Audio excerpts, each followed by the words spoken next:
বোঝা গেল এই হলো আমাদের সৌরজগৎ। সৌরজগতের একটি গ্রহ হলো পৃথিবী।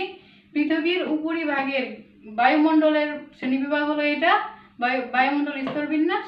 আর এটা হলো পৃথিবীর ভিতরের দিকে শ্রেণীবিন্যাস।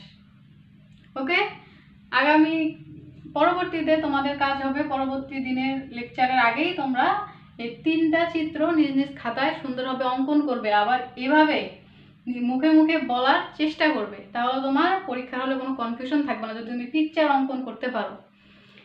কারণ এখানে একটা নোট তোমরা মনে রাখতে পারো, এ পিকচার ইজ বেটার দেন 1000 ওয়ার্ডস। দেখো এই একটা চিত্র, 2টা চিত্র, 3টা চিত্র দিয়ে তুমি তোমার পুরো 1 নাম্বার পরিচ্ছদটা শেষ করে ফেলতে পারবা ব্যাখ্যা দিয়ে।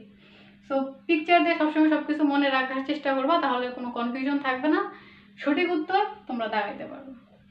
ঠিক আছে, আজকে এ পর্যন্তই। সবাই নিজ নিজ হোমওয়ার্ক করবা, এই 3টা চিত্র অঙ্কন করা।